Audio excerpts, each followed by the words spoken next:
Existe todo um universo entre as telas de cinema e os livros empoeirado e o quadrinho pesado, quadrinho Tupiniquim, esse quadro que nós estamos fazendo aí, resgatando as obras de quadrinhos nacionais. Então, o que eu fiz? Comecei a dar uma acumulada, resgatando essas publicações, muitas delas independentes. É o caso dessa revista aqui, Sinistra. Tem Sinistra volume 1 e volume 2, que foi feita por esta editora independente aqui, fictícia, www.ficticia.org, provavelmente uma organização feita por Hector Lima, que era o diretor dessa editora, só que, pelo visto, não deu certo a iniciativa deles.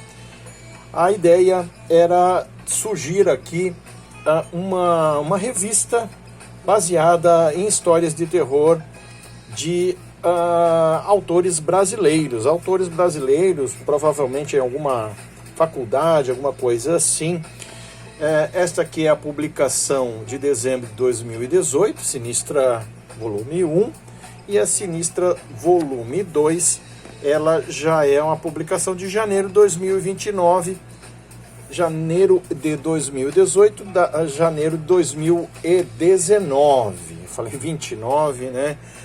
Janeiro de 2019, e aí ficou por ali mesmo. Talvez o Covid tenha destruído um pouco a iniciativa deles e não deu muito certo.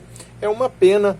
Aqui está falando sobre todas as pessoas envolvidas aqui na Sinistra 2, tá? Falando sobre todas as pessoas envolvidas nessas obras aqui.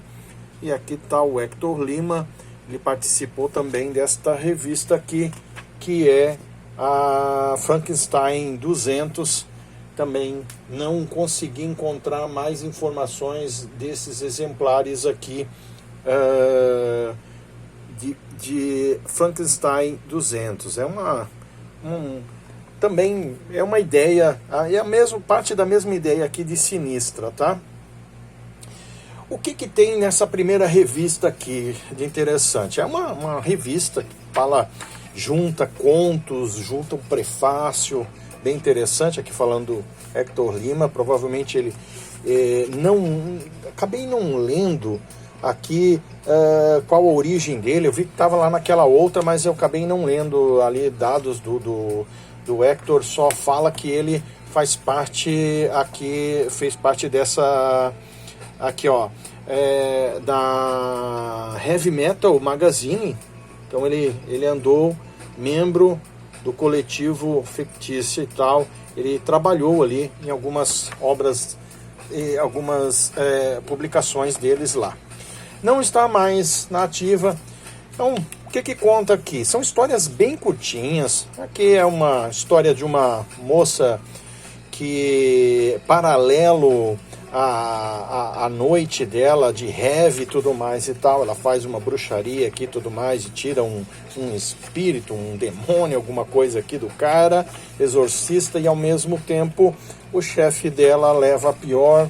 Depois aqui tem uma história de ficção, vamos dizer assim, mais medieval, que, se você topar com isso aqui, é bem interessante a ideia, mas são bem curtinhas. Essa parte aqui eu gostei bastante, ó, 13 HQs Sinistra para ler antes de dormir. Eles fazem uma brincadeira aqui.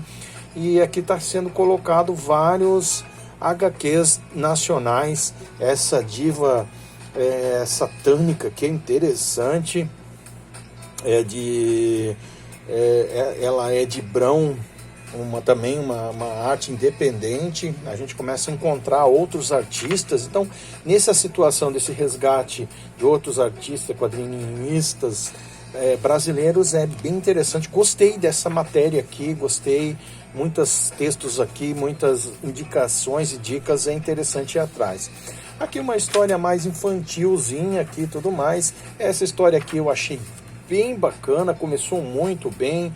Gostei aqui do arquétipo da moça mais mais gordinha e tudo mais, eu até gosto, ruiva e tudo mais e tal, até gosto assim, mas aqui tem começou muito bem, ia ter tudo aqui, parece que ela tem envolvimento também com bruxarias e tudo mais, e acabou de uma forma abrupta, podia ser melhor aqui, né? Mas tudo bem. Aqui novamente um novo texto aqui do Hector Lima, artes de fotografia e desenho e tal, também na base do terror.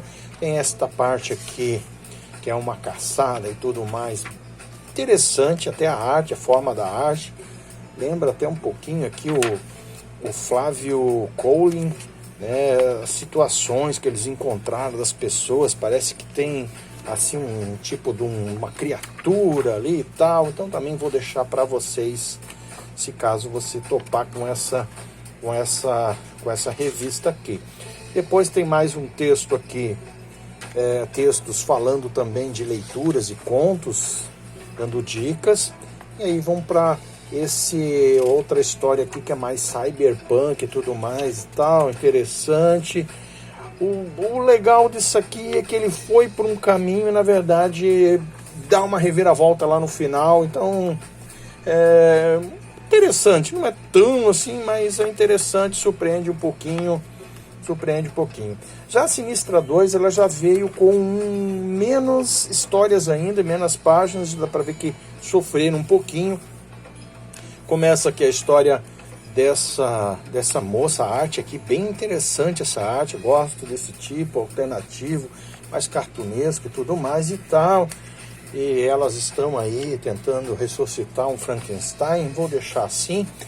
Aqui já é uma história mais cyberpunk aqui, parece que ela está passando por uma possessão e tudo mais e tal, e não consegue comer.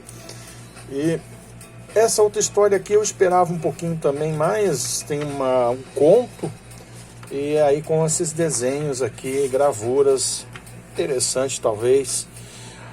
Esta aqui, ela é numa nave espacial e contando, já de ficção, contando assim, uma crença alternativa, já com alienígena, bem psicodélico, bem astral e tudo mais. Aqui novamente novos contos, é bem como se fosse uma revista, um papel diferente. Aqui é um tipo cyberpunk, assim, toda uma história mais psicodélica, cyberpunk, e também não acabou assim grandes coisas. Aí tem algumas histórias em preto e branco, é interessante, bem curtinha aqui, não entendi também muito bem o que o cara queria aqui, talvez isso aqui é o alter ego dele, uma coisa assim. Uma outra história bem curtinha aqui sobre um quadrinista, o que aconteceu com ele e tal, bem se despedindo do seu personagem principal ali que se tem. E aqui todo mundo que participou desta arte aqui, desse trabalho, parabéns para esse pessoal todo aqui. Pena que não deu muito certo, não continuou aqui as edições, coisa que felizmente acontece muito no Brasil por culpa dos brasileiros, a gente acaba não prestigiando os artistas brasileiros, mas aqui tem o problema ainda do agravante da Covid, que aí deve ter complicado ainda mais para esse pessoal, para essas iniciativas. E a fictícia não se encontra mais, deve ter fechado, o resultado deles lá deve ter acabado assim, era uma boa obra. Lembra um pouquinho aquela Almanac Terror que está sendo hoje publicado pela editora, aquela é a editora como é o nome? Não é a Martelinho Quadrinhos. A Martelinho Quadrinhos, ela publicou o Almanac Terror até o exemplar número 6. Então eu vou deixar na descrição o link para essas lojas dessas editoras, para ajudar essas editoras a continuar fazendo trabalho. Não estou ganhando nada com isso, tá, gente? Não estou ganhando nada. Ainda não tem merchan nenhuma, que a intenção é incentivar essa galera a continuar com as iniciativas, publicando iniciativas de editor, de quadrinistas brasileiros, tá? Então vou deixar na resenha, vou deixar na descrição alguns links dessas editoras. Quanto vocês no próximo Quadrinho Tupiniquim, valeu!